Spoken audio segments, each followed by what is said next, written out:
Atsiskyrimo nerimas yra natūrali emocinė reakcija, kurią išgyvena kiekvienas mažas vaikas.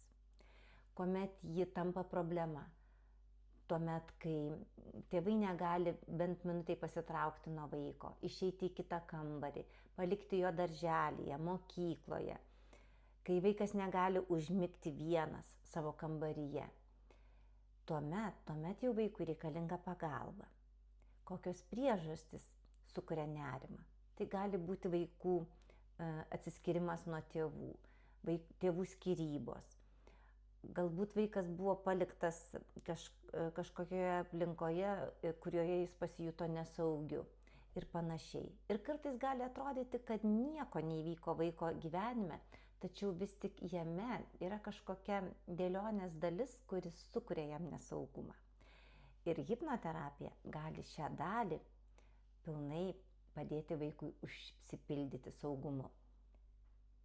Turbūt nepastebėjai, mano svetainėje yra naujas skiltis, naujienlaiškiai.